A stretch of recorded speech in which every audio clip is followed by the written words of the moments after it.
Bien, LT39 Noticias. Estamos junto al productor agropecuario José Carlos Basaldúa.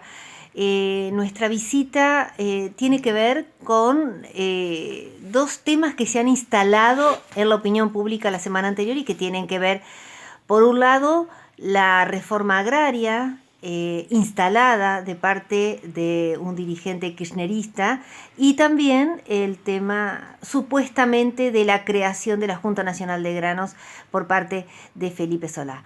José Carlos, buen día. Buenos días. Bien, tu opinión al respecto de estos dos temas que se han instalado en la opinión pública la semana anterior.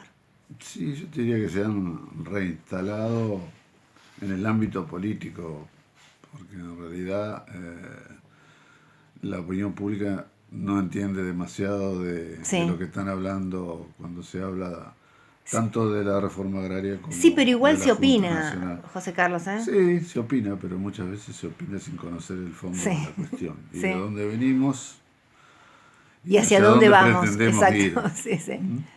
En el caso de la reforma, las dos cosas son cuestiones anacrónicas Sí. y totalmente superadas en todo el mundo. Ujú. ¿Eh? Sí.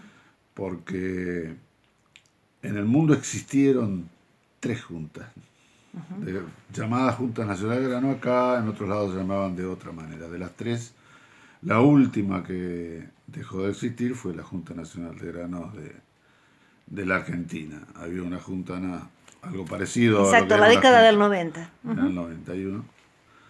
Algo parecido había en Canadá, pero en Canadá era solamente para el trigo y que se transformó en una institución público-privada eh, solamente para el trigo y que bueno, a lo largo del tiempo ha ido desapareciendo la parte pública y ha pasado todo a ser manejado el comercio del trigo y de la cebada, que era para esos dos cultivos, por la parte privada, digamos.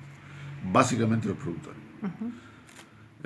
La otra que existía era en Australia, que se convirtió en una, también con el correr del tiempo y el cambio en lo que es la comercialización de los productos granarios en el mundo, se convirtió en una especie de sociedad anónima que terminó desapareciendo y bueno, hoy el comercio se hace directamente a través de los traders y no hay ningún organismo del Estado Ujú. que intervenga en la comercialización. En la Argentina Sí. había quedado solamente para la comercialización del trigo y bueno, también terminó desapareciendo porque ¿por qué se crearon las juntas? ¿O por qué se creó la junta en la Argentina, que fue allá por el año Se creó en 1933 específicamente. Sí. 1933? Era por aquella época el comercio era Estado a Estado. Ujú. O sea, Argentina le vendía, el Estado argentino le vendía al Estado egipcio o le vendía este, España, le vendía, pero las negociaciones siempre fueron Estado a Estado. Después Ujú. vinieron las organizaciones multilaterales, vino la Organización Mundial de Comercio y bueno, todo giró a que todo el comercio en el mundo se maneja a través de los interesados directos en el negocio, como pueden ser los productores, los exportadores, los Claro, consistía importadores, los en que consumidores. exacto, que los agricultores tuvieran precios compensatorios. Sí, esa era la idea, pero en La realidad idea primaria. siempre hubo problemas. Yo ingresé digamos, a la dirigencia agropecuaria ya por el 85, 86, la Junta Nacional de Grano estaba en plena ya en su última etapa Sí. y la verdad es que simplemente era manejaba dineros o manejaba silos o elevadores concesionados. No era demasiado, era bastante muy poco transparente, no se sabía qué se hacía con la plata. Algunos dijeron que terminamos pagando los pollos de Mazorín con Ah, sí. dinero. Sí, O sí. sea, todas esas cosas Sí. se prestaba mucho a las ventanillas y por ese motivo en el 91 directamente Ahora bien, es interesante, José, este análisis que haces y esta mirada globalizada, ¿no? En los distintos países. Pero entonces te pregunto, ¿por qué instalar nuevamente este tema? Y sobre todo de boca de gente o de gente que ocupa un lugar políticamente que han arrasado a las últimas elecciones. Por lo que yo te dije al principio, porque es una cuestión política, no Política, tiene nada que perfecto, ver, es está instalar bien. en la opinión pública una cuestión política que tiene que ver con una idea de un sector, Sí, lo mismo el otro tema que vamos a tratar después, de un sector que siempre ha sido floreciente y que siempre ha sido, sí, siempre ha tenido beneficios extraordinarios en este país y eso está totalmente fuera de verdad. Además, sí, extraña mucho que, que lo planteen fun- hoy dirigentes que eran funcionarios en el momento en que se eliminó la Junta. O sea, sí, para que sí, vos sí. veas cuál es el trasfondo de Exacto. introducir estos temas en Exacto, la hay toda una cadena. Sí, discusión. sí, sí. Es netamente político. Exactamente. Perfecto, claro. Ahora bien, el tema de la reforma agraria de este dirigente kirchnerista Juan Grabois. Eh, ¿Es descabellado? ¿No lo es? Y te pregunto y te hago otra observación. En el 2014 ya se hablaba de la reforma agraria en los últimos años de la anterior gestión. Sí. Ya se hablaba. Y si en el 2015 las elecciones no hubieran sido como fueron, probablemente esa reforma agraria se hubiera dado, pero, te vuelvo a repetir, son anacrónicos los dos temas. Y te explico, Anacrónicos y son políticos. totalmente Ujú. anacrónicos los dos temas. Quien propone esta Reforma reforma agraria. agraria habla de que que los productores no pueden tener más de 5.000 hectáreas, ¿no? Ujú, ¿Está? exacto. ¿Cuántos son los productores que tienen 5.000 hectáreas?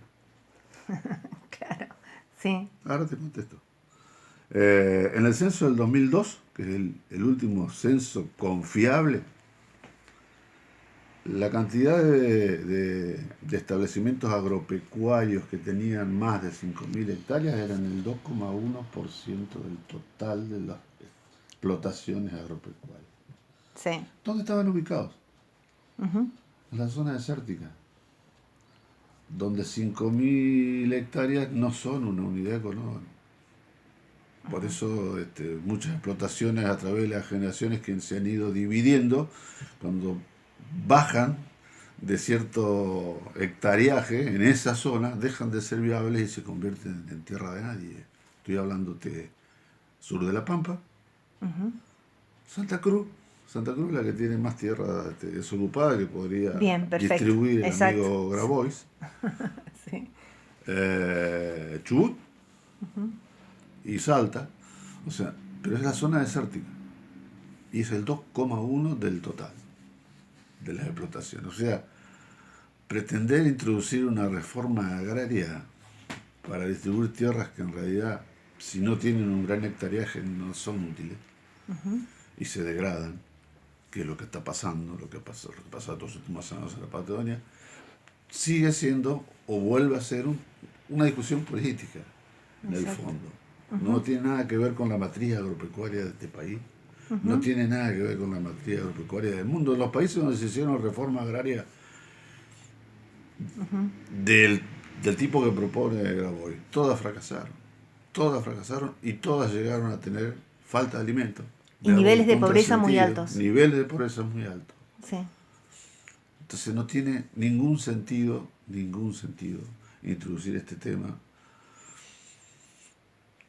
de no ser por una cuestión netamente política y electoral de este momento.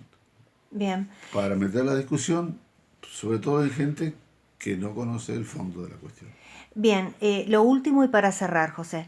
Este año se cumplieron 11 años de la 125, de aquel mes de julio y mi voto no positivo. Bien, justamente la ideología política que instala estas ideas de la reforma agraria y demás fue justamente las que tuvieron un gran encono con este sector. ¿Cuál es tu mirada y si llegasen al gobierno, cómo sería? No lo sé cómo sería, porque por encima de ellos hay otros dirigentes que tienen mucho mayor peso político que Ujú. estos dirigentes, que tienen mucha prensa y mucha influencia sobre la opinión pública, pero desde el punto de vista político no tienen mucho peso político.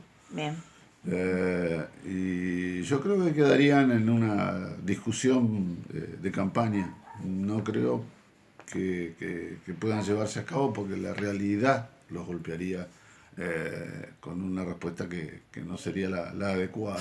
quedaría ahí. Yo creo que Perfecto. quedaría ahí. Bueno, José, muchísimas gracias. No, gracias a ustedes. Gracias.